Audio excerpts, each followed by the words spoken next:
This is chapter 11, Water in the Atmosphere. What we are going to learn in this chapter is about the water content in the atmosphere. Now when you hear the word water, immediately think of water vapor. Water vapor is the gaseous state of water, and it is invisible to the human eye. In previous chapters, we have learned that air contains water vapor and it's due to evaporation. Sun energy directly falls over land and ocean bodies and makes it warm.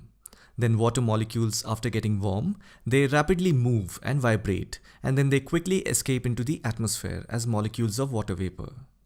Now a similar process also takes place in plants. We call it as transpiration. Again, here also, due to the heat from the sun, water content from plants evaporates through its aerial parts such as leaves, stems and flowers. So if you see, the important thing is the heat. Heat from the sun makes the evaporation process occur. Now there is another natural phenomena called as condensation and precipitation. Condensation is called the reverse of evaporation. A good example is you take a cold water bottle out of your fridge and keep it out for some time. You'll notice a change in the physical state of matter from gas into liquid. You'll see water droplets on the outer side of the bottle. And the similar thing happens in the atmosphere. When warm air rises due to evaporation, and as it goes higher and higher, it cools and loses its capacity to hold water vapor. That's how clouds are formed. Water vapor in the gaseous state turns into liquid. Once clouds are formed, the next step is precipitation. That means the water in the cloud will fall due to surface tension. And that's how rain, snow, hail occurs. So if I have to quickly sum it up, it all begins with evaporation, wherein liquid turns into gas, that is water vapor. After that, condensation takes place, wherein the water vapor, which is in gaseous state, turns back into liquid. And then precipitation takes place, in which water comes down on surface as rain, snow or sometimes as hail. Hail is frozen rain. So you see, now there is another physical state of matter, which is solid. With this, we know that water is present in the atmosphere in three forms: gaseous, liquid and solid. And more than anything else, you must understand that there is a continuous exchange of water between the atmosphere. And if you read here, it absolutely makes sense. It says, the ocean and the continents, through the process of evaporation, transpiration, condensation and precipitation, there is a constant exchange of water between the atmosphere. Now let's understand humidity in coastal region. Always remember this point. The amount of water vapor present in the air is known as humidity. That's why when you go to any coastal region during summer, let's say Goa, Chennai or Puducherry, you'll find these places to be very humid. You'll sweat like anything. And these places are at the same level as the sea level. And that's how you can see the sea right in front of you. Again, the point is that, as I said, when you have a large ocean body which is a sea in front of you, there the evaporation will be extreme. And evaporation is the rising of water molecules in the air. So naturally, the surrounding region will have an effect. In this case, it will have a lot of humidity. And that is how coastal regions are humid. Now we are going to quickly understand these terms: absolute humidity, relative humidity, air saturation and dew point. The first one is absolute humidity. I have told you the meaning of the word humidity, right? It is the amount of water vapor present in the air. Now when you look at the word absolute, it means complete, non-relative. In other words, we are talking about complete humidity present in the atmosphere. So the formal definition here says, the actual amount of water vapor present in the atmosphere is known as absolute humidity. Now if you recollect, water vapor is formed when water is warm. To warm the water, you need high temperature. That means temperature is an important factor in the formation of water vapor. However, when we calculate absolute humidity, we do not take an account of the temperature. That is what the meaning of the word absolute means. Only consider the humidity part in the atmosphere and not the temperature. It is calculated by taking the weight of the water vapor per unit volume of air. Now let's look at relative humidity. In this, we need to take an account of the temperature as well. Hence, we can say that the percentage of water vapor present in the atmosphere at a given temperature is known as relative humidity. As we know that temperature is an important factor in the formation of water vapor. That means if air temperature changes, then moisture will also increase and decrease. And that's why at sea level, moisture is high because temperature is high. And as the altitude increases, temperature drops and air loses its capacity to hold water vapor. That's how we conclude that change in temperature affects relative humidity. So relative humidity is greater over the ocean because that is where evaporation mostly occurs. And on the continent, that's not the case. So relative humidity is least over the continents. And the next one is air saturation. The meaning of the word saturation is something which dissolves or gets absorbed to a certain degree. Since here we are talking about air saturation, that means it is the air that gets dissolved or absorbed. Now the question is, what is the other thing in which the air gets saturated? Since this chapter is mostly about water vapor, that means air is getting dissolved or absorbed by the water vapor. So in other words, the air is incapable of holding any additional amount of water vapor or moisture. I'll explain this concept by taking a simple example. Take 2 cups of water and imagine one of the cups contain hot water and the other is cool. Let's assume that the right cup has hot water and the left has cold water. You'll notice that the right cup is steaming because it contains the hot water. Now you will not actually see any water vapor because the cups are not covered, rather you will just see that the water vapor is evaporating. Now evaporation also takes place in the left cup, but at a very less rate compared to the right cup. Now let's put a cover on these 2 cups. I'll draw some arrows that will represent different rates of evaporation. Since the warm cup is on the right side and it is evaporating faster, I'll draw 3 arrows which represents the rate of evaporation to be 3 times faster. Similarly, in the left cup, I'll draw 1 arrow which represents the rate of evaporation is 3 times lesser than the right cup. Now I have just given the numbers 1 and 3 randomly because the actual numbers are not important. The only thing that you need to understand is that the right cup containing warm water evaporates more quickly than the cold water. So in this example, both cups are half empty, meaning the remaining portion of the cups contain air. Since both cups are evaporating at different rates, water vapor will start to build up in the air above each cup. However, in the right cup, the air is not able to accommodate as much water vapor as in the left cup. This happens because air is saturated in both cups. But you will find more water vapor in the right cup, which has high temperature. That means the air in the right cup has saturated or dissolved and cannot hold any more moisture. That's why it condenses and returns to liquid form. With this example, I hope you have understood what air saturation means. Now let's understand dew point. In this basically you just have to understand what is dew. You have seen them on grass blades, then plant leaves and on stones during cold chilly morning. So basically dew are water droplets found on cooler surface. And they are formed from moisture, that is water vapor. Moments back we read what is air saturation, right? In that we saw there's a point at which the air becomes incapable of holding any additional amount of water vapor or moisture. Now that particular point, I mean that exact point where the air cannot hold any additional amount of water vapor, because right after that point, water vapor turns into liquid droplets. And that's how dew is formed. So that point at which the air cannot hold any more water vapor is called dew point. So basically dew is water in the form of water droplets, and it exists due to condensation. And we know that condensation is the reverse of evaporation. So dew forms because of condensation. Now we will read about evaporation and condensation. I've already covered what is evaporation and condensation, so I'm not going to repeat again. Instead, I will just highlight few points, important points that will pretty much sum up this topic.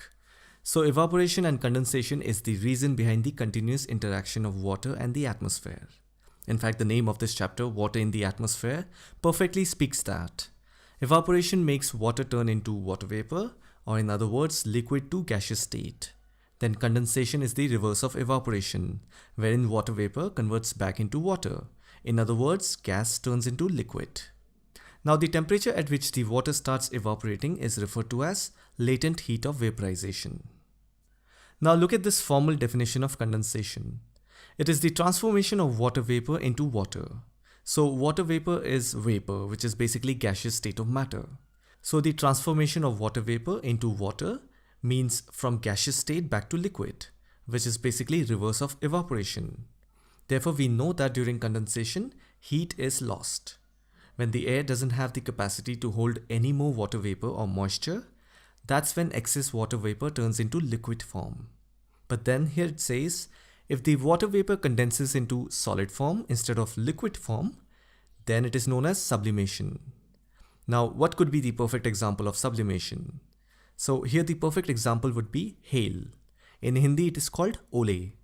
Hail are ice pellets that are in the form of balls or pieces of ice. They are spherical and sometimes conical in shape. Since it is a piece of ice, therefore it is in solid state. So this is what is sublimation. Or in other words, water vapor transforms into solid form. Remember this. Now let's try to understand how condensation actually takes place. A very simple form of condensation is get a bottle of cold water from the fridge. Keep it outside for some time. You will see water droplets starts to form on the outer surface of the bottle. So what do you think is happening? Since the bottle has cold water inside, naturally the bottle itself will be cold. Now we know that there is moisture in the air, which is also called as humidity. If we look at the outer surface of the bottle very closely, air molecules in the surrounding constantly hits the outer surface of the bottle from all direction. Since the bottle is cold, the air right next to the bottle gets colder. So that means the air which already has moisture cannot hold any more water when it is closer to the surface of the bottle. And that's how moisture or water vapor transforms into liquid droplets. I'm sorry, I intentionally spoke in a fast and funny way. But that is pretty much what condensation is. However, I have a separate video on hygroscopic condensation nuclei. In that, I have explained properly in depth with illustration. So if at all you find it interesting, please have a look at it. I'll put the video link in the description. Now, before we wrap up on condensation, let's quickly look at some conditions, ideal conditions for condensation to take place. Condensation depends upon 4 conditions: volume of air, temperature, pressure, and humidity. And if you look at these 4 conditions, it absolutely makes sense because you need a certain volume of air that would carry moisture. And when this given volume of air exceeds its tendency of holding any additional amount of moisture, that's when water vapor or moisture transforms into water. So the first condition, volume of air, is absolutely necessary. The second condition is temperature. We know that temperature is essential for condensation to take place. When we say temperature, we mean low temperature. That is when the air containing moisture will come in contact with cool temperature, which will in turn make the air incapable of holding any additional amount of moisture. That's when water vapor turns into water. So temperature is also very important for condensation. Now the third condition is pressure. Well, if you see, even pressure is important. So water vapor is basically a gaseous state of matter. In order to make a gas turn into liquid or in solid form, high pressure is required. Because in a gas, molecules are far apart and moves freely. And in liquid, molecules are far enough, but they do slide over one another, and that's how liquid flows easily. In a solid state, molecules are tightly packed. That's what gives rigidity and hardness to an object. So in condensation, we know that water vapor turns into liquid as well as solid. Then clearly you can see that the gas molecules which are far apart, they would need high pressure that would bring them closer.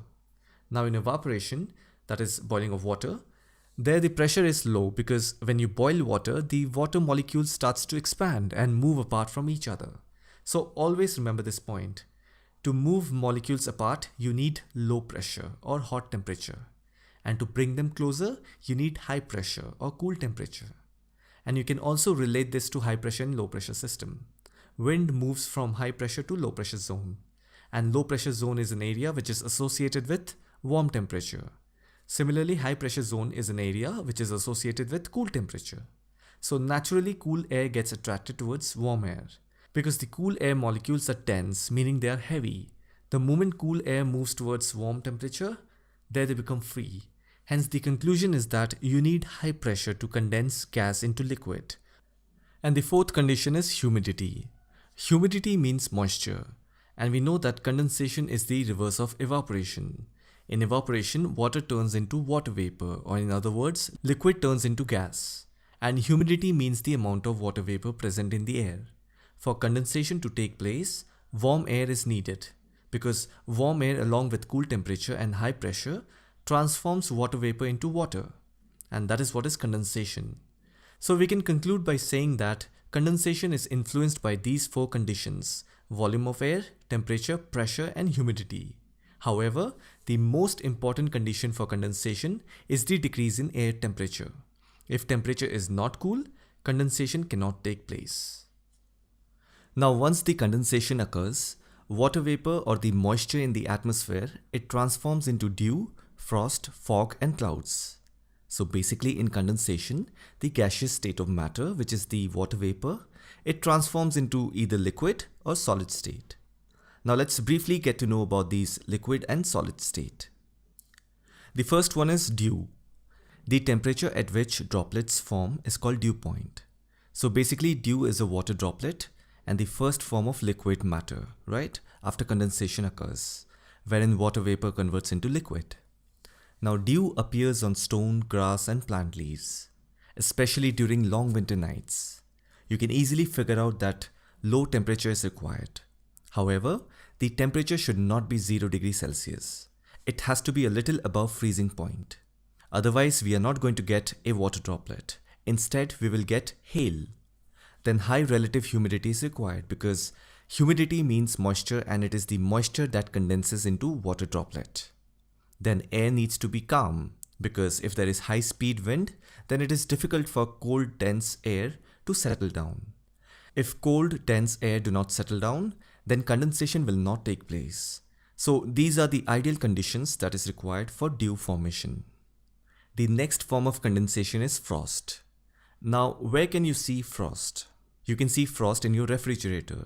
So basically, frost is the deposit of ice. Therefore, the temperature must be below freezing point, that is 0 degrees Celsius. And if I have to put things into perspective, the temperature has to be below the dew point, because in dew, we see water droplets, and frost is basically crushed ice. Hence, we can say that the ideal condition for the formation of frost is the same as those for the formation of dew, except that the temperature of the air must be below the freezing point. The next form of condensation is fog and mist. Now let's understand what is fog. Basically, fog is a form of cloud, whose base is very near to the ground. In other words, fog is essentially a cloud at ground level. Now let's understand what is the difference between fog and mist. Fog and mist are almost same. After all, they are cloud containing water droplets. So the only difference is the visibility factor, meaning how far can you see through. If an area is covered with fog, then the visibility will be less than 1 kilometer. And if the visibility is greater than 1 kilometer, we call it mist. Now in urban areas and industrial centers, air pollution is a great concern. Now what happens is, the air pollutants, that is the smoke generated from urban and industrial centers, provide plenty of nuclei. If you have watched my video on how condensation takes place, in that I have explained what exists at the center of a water droplet. These are very small particles called as hygroscopic condensation nuclei that have the ability to attract water from the surrounding. If you haven't seen that video, I'll put the link in the description. Please have a look at it. Anyways, so the smoke from the urban and industrial centers become the nuclei, which helps in the formation of fog and mist. When fog is mixed with smoke, we call it as smog. A fine example would be the smog in Delhi, which is causing severe air pollution. So moments back I said the only difference between fog and mist is the visibility factor. If the visibility is less than 1 kilometer, then it's due to fog, because fog is apparently dense. And if the visibility is greater than 1 kilometer, then it is due to mist. Now let's go a little closer and try to understand the exact properties of fog and mist. I want you to understand this in a step-by-step manner. Both fog and mist are a form of condensation, right? So naturally there has to be water droplets in the air, because condensation is reverse of evaporation, wherein water vapor, which is gas, transforms into liquid form. That means both fog and mist have water droplets. However, the surface tension on these water droplet is low. That's what makes them fall slowly in the case of fog and mist. But if you look at rainfall, which is also a result of condensation, in that surface tension is high, which makes the water droplets fall, and we call it as rainfall. I hope so far you have understood that fog and mist have water droplets with very low surface tension. Now, if you have seen my video on hygroscopic condensation nuclei, in that I have explained that tiny particles of dust, smoke and salt exist in the form of nuclei, and this is what holds a water droplet. That means at the most basic level, both mist and fog contains nuclei, which are these tiny particles. Therefore, to understand the difference between fog and mist, we will have to understand what happens in and around these nuclei. Here is what happens. Both mist and fog contains moisture, that is water molecules. However, the layer of moisture is thick in the case of mist.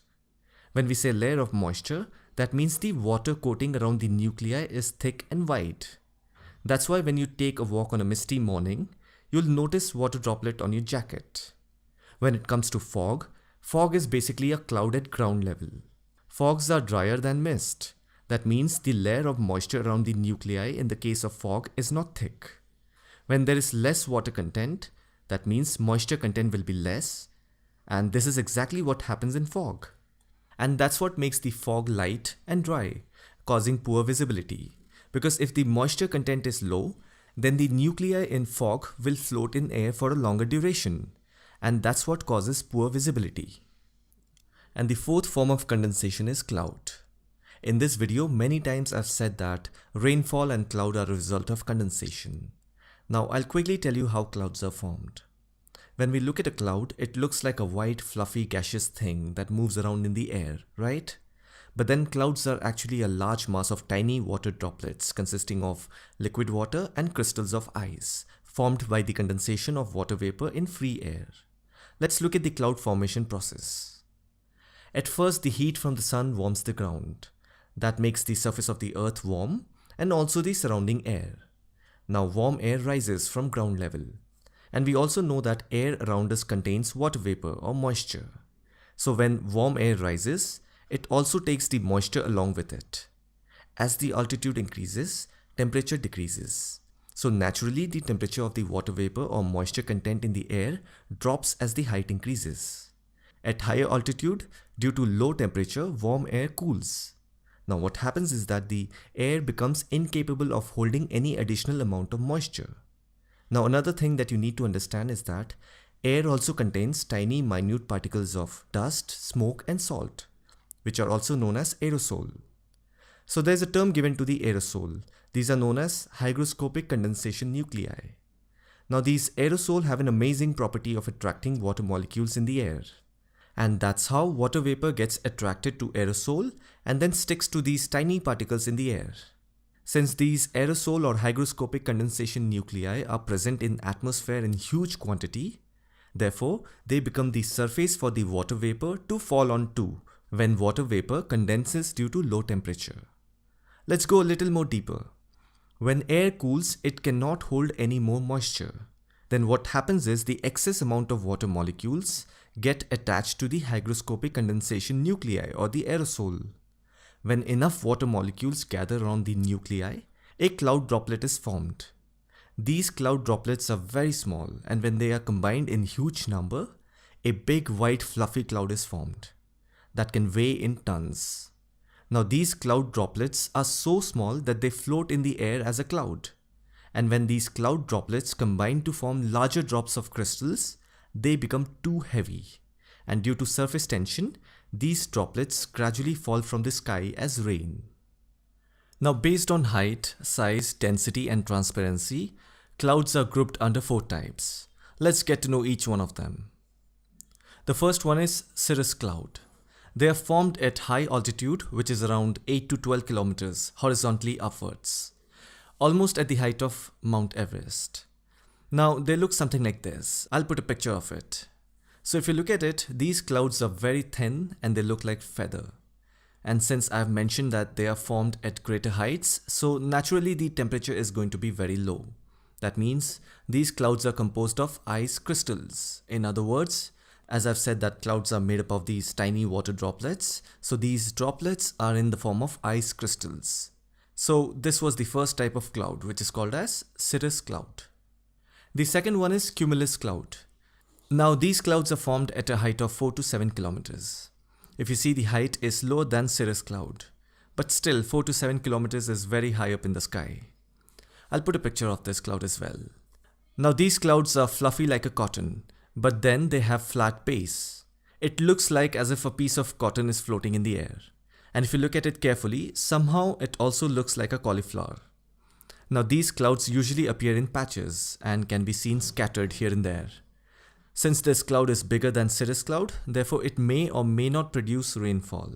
Since this cloud exists in small patches, If at all they come close and combine to form a big cloud, then chances are it may rain heavily. And one more thing you need to understand is that cumulus clouds are bigger than cirrus clouds. That means more water vapor, more water droplets or ice crystals exist within these clouds. Alright, so this was the second type, which is the cumulus cloud. The third one is stratus cloud. Now, stratus means existing in layers. That means these are horizontal layered clouds that cover large portions of the sky. Here's a picture of it. These are also known as low altitude clouds, meaning they exist at a height of less than 2 kilometers. They are found in white and grey color. Since these clouds are found at lower altitude, they even come down on the surface of Earth in the form of mist or fog. So we can also say that stratus cloud are like fog that doesn't reach the ground. As I said, they appear in white and grey color and they exist in layers. So what happens is they do not allow the sunlight to pass through it, making the day look dull and dark. The fourth and the last one is nimbus cloud. Now these clouds are black or dark grey and they exist in the form of layers just like the stratus cloud. But they cannot be called as stratus cloud. Have a look at this picture. These clouds are formed at low altitude, around 3 kilometers or so, and sometimes they are very nearer to the surface of the Earth. Since I've said that these clouds are black or dark grey in color, that makes them dense and these clouds block the rays of the sun from reaching the surface of the Earth. Nimbus clouds do not have any specific shape. However, they are thick and dense, so naturally it consists of large amount of water vapor. Now we will go to the next topic, precipitation. So far we have learnt what condensation is. Now precipitation is a direct result of condensation. If condensation is the process wherein water vapor transforms into water or solid, then precipitation is the part where these condensed water droplets fall onto the Earth's surface due to surface tension. So this line over here is absolutely correct. It says, after the condensation of water vapor, the release of moisture is known as precipitation. So precipitation takes place in the form of liquid as well as solid form. If it is in liquid form, we call it rainfall. That means the temperature has to be above the freezing point. And if precipitation takes place in solid form, then we call it snowfall or hailstones. And here the temperature has to be lower than the freezing point. Just remember this point. In the case of snowfall and hailstones, the temperature has to be below the freezing point, which means naturally the altitude has to be higher because higher we go, the colder it gets. Now let's go to the topic types of rainfall. Rainfall has been classified into 3 main types. Let's quickly get to know about each one of them. The first one is convectional rain. So here it's written conventional. Actually, it's not conventional, it's convectional. So there's a typo mistake. When you see the word convectional, does it remind you of the term convection currents? Convection currents is basically transfer of heat energy from one place to another. It takes place within gases, liquid, and even in molten rocks. You'll find convection currents in Earth's mantle where the heat of the magma is released upwards towards the lithosphere. Then convection currents are found in the atmosphere when sun heats the land surface, making the surrounding air warmer, and warm air rises and reaches troposphere, which is comparatively cooler. Now that you understand the meaning of the word convection, convectional rain occurs when the sun energy heats up the land surface. It also heats the surrounding air. And we know that warm air rises, and the rising of warm air forms convection currents because you see there's a transfer of heat energy. And naturally when warm air rises higher in sky, it starts to lose heat, and that's how condensation takes place and clouds are formed. Once the clouds are formed, subsequently rainfall takes place. So if you see, it all starts with warming of air. For that, the ideal weather condition has to be during summer season. And the ideal location has to be equatorial region because we know that equatorial region receives sun rays all throughout the year. And if we go a little further, convectional rain is very common in the interior parts of the continent because land surface heats up faster than water surface. And the last line says it particularly takes place in the northern hemisphere. If you look at the world map, northern hemisphere has a lot more land than the southern hemisphere. As a result, the northern hemisphere heats up faster during its summer than the southern hemisphere during its summer. So this was all about the convectional rain. The next one is orographic rain. Now when you see the term orographic, you should immediately think of orogenic processes. If you remember class 11 chapter 6 geomorphic processes, in that we came across a topic called diastrophism. I have a video on diastrophism. If you want, you can check it out. I'll put the link in the description. Now within that topic, we saw this term called orogenic process, which is basically mountain building process. When crustal plates move horizontally, they either come closer or they move apart, or sometimes they slide past each other. And mountains are formed when two crustal plates come closer, in which one has to slide under the bigger plate, which makes the land surface to elevate, and that's how mountains are formed. So this is what is orogenic process. Now here it says orographic rain. That means the rainfall has to do something with mountains. The key element over here is the mountains. Now let me explain this orographic rain with an illustration. I want you to pay attention. It may get a little complicated, so I'll go in a step-by-step manner, try and understand accordingly. Alright, we know that both the land and water surface gets heated up due to solar energy. We will take the water surface because that's where evaporation is intense. So evaporation is basically rising of warm air that contains water vapor. When warm air rises, it does not rise in an absolute straight upward pattern because there are winds that flow horizontally, so somewhere the direction is a little sideways. Now the exact answer for this can be found in the laws of thermodynamics. So what the laws of thermodynamics tells us that heat moves from areas of higher temperature to areas of lower temperature. That means heat can move anywhere, up and down, sideways, depending on the situation. And the situation is the temperature difference. So temperature difference is really what drives heat to move in any given direction. Now we know that land surface heats up faster than water surface because land is opaque. Likewise, land loses heat faster than water. Now coming to the land surface, the top portion of a mountain will heat up faster and also lose heat faster than the valley floor. And that's what makes the mountains cool. Now the warm air of the ocean, when it rises due to evaporation, it moves towards the colder region. Now we know that troposphere is cold, but it's very high up in the sky, somewhere around 10 to 12 kilometers high. Before the warm air reaches the troposphere, at the mid-altitude, warm air gets attracted towards the colder region that exists at the top of a mountain. Of course, the warm air also gets a push from the horizontal moving wind. So overall, the warm air gets a push to move upward along the slope of mountain.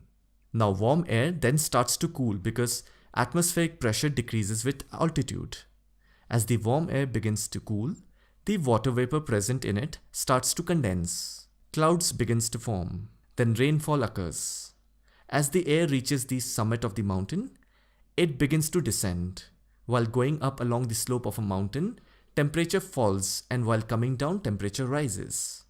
Automatically, the air's capacity to take in moisture increases because at warm temperature, air can take in more moisture.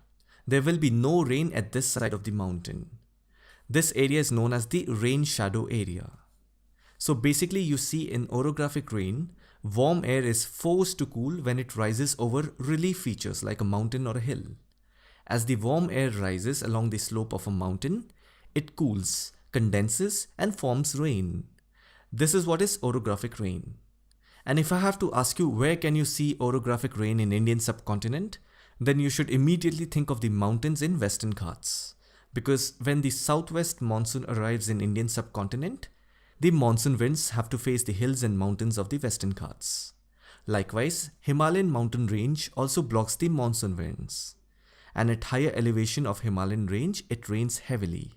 If you all remember the 2013 Uttarakhand disaster, wherein a sudden cloudburst event led to flash floods and landslides, that is a very good example of orographic rain. So I hope now you understand what is orographic rain. The next one is cyclonic rain. Now this topic has been covered in the previous chapter, which is chapter 10, atmospheric circulation and weather systems. I did not cover this topic in that video, I'm going to do it here. So let's quickly understand what is cyclonic rain.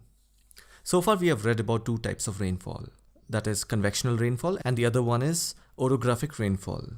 And we have also seen the mechanism behind it. In convectional rainfall, the sun energy hits the earth's surface, then the surrounding air gets heated up, then warm air rises, it starts to cool. When it reaches sufficient altitude, after losing heat, moisture in the air condenses into liquid and solid droplets, giving rise to clouds. And finally, due to surface tension, these cloud droplets fall as rain. In orographic rainfall, warm air is forced to cool when it rises over relief features like a mountain or a hill.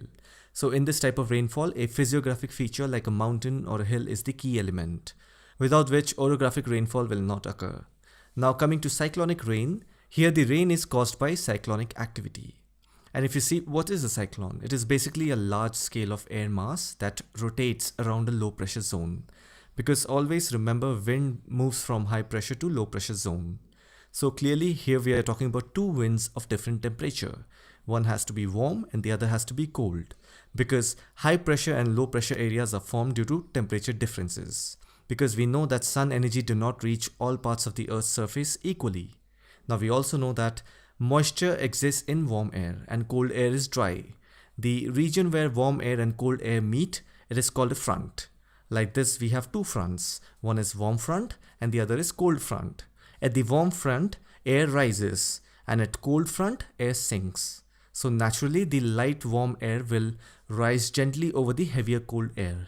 And then we also know that troposphere has low temperature. That will reduce the temperature of the rising warm air. And the moisture present in it will start to condense. And that will lead to formation of clouds and thereafter rainfall. So basically, cyclonic rainfall is caused when two air masses of different temperature meet. Always remember, warm air and cool air do not mix, as they have different densities. As a result, when they collide, the warm air quickly rises over the cold air and starts losing heat. The moisture in it condenses to form clouds and then rain occurs. So this is how cyclonic rainfall occurs. Let's read about the last topic of this chapter, world distribution of rainfall. What I'm going to do is I'm simply going to state the facts that are there in this topic along with some pictures, and that should be enough to cover this topic. Alright, the first one is different places on Earth's surface receive different amounts of rainfall in a year, and that too in different seasons. And the best possible reason for this statement is that we all know that rain is a byproduct of condensation, and condensation occurs if there is evaporation. For evaporation to occur, sun's energy is required, so that it can warm the Earth's surface, and that's how warm air will rise, which will further go on to condense and form cloud, and ultimately lead to rainfall. And we also know that not every place on Earth receive equal amount of sun rays. As you go away from the equator, these sun rays become more slanted or curved, due to which the amount of sun rays and the light received by higher latitudes are less. This develops uneven heating pattern between land and water at different places. And that's how different places on Earth receive different amounts of rainfall in a year. The second one is, as we proceed from the equator towards the poles, rainfall goes on decreasing steadily. One good possible reason for this statement is that the level of humidity decreases as we go away from the equator. Because we know that as you go away from the equator, temperature drops. At low temperature, you barely have any moisture. Cold winds are dense and they are usually dry. On the other hand, warm winds have a lot of capacity to hold moisture. And through this entire chapter, one thing we must be clear about is the fact that moisture is essential for condensation, so less moisture leads to less rainfall. The coastal areas of the world receive greater amounts of rainfall than the interior of the continent. Now let's find a possible reason for this argument. Since rainfall is a direct result of condensation, and condensation only takes place where there is evaporation, and evaporation is maximum at water surface, because that is where sun rays can warm maximum water molecules that will go on to become the much needed moisture. So if you have ever been to any coastal region, you will find the place to be very humid, because the sea is right in front of you. So naturally the effect of evaporation will be felt at nearby landmass. Here it says the latitudes 35 degree and 40 degree north and south of the equator, the rain is heavier on the eastern coast and goes on decreasing towards the west. But then between 45 degree and 65 degree north and south of the equator, due to the westerlies, the rainfall is first received on the western margin of the continent, and it goes on decreasing towards the east. So if you look at this picture, you can clearly see that in between 30 degree and 60 degree north and south, we have the westerlies. So westerlies are these wind that travels from west to east. So naturally, if you look at the direction of the westerlies, it is obvious that the rain cloud will go towards the eastern side and it will cause heavy rain in eastern side. But then westerlies begin from west, so the initial point of rainfall has to be on the western side of the continent. And the next point says, wherever mountains run parallel to the coast, the rain is greater on the coastal plain, on the windward side, and it decreases towards the leeward side. So the answer to this argument, you'll find it in the topic orographic rain. Just go behind and see the topic again and you will understand. And this last topic on world distribution of rainfall, I'll cover this topic in a separate video, or I'll just create a map and put it on the Instagram handle of this channel. So make sure to visit there and you can have that map. You can download it and use it for your own reading purpose. So with this, I've covered everything in this chapter. The question answer of this chapter is available on the website. The link is there in the description. I hope you found this video helpful. Let me know your thoughts in the comment section. Thanks for watching and I'll see you in the next one.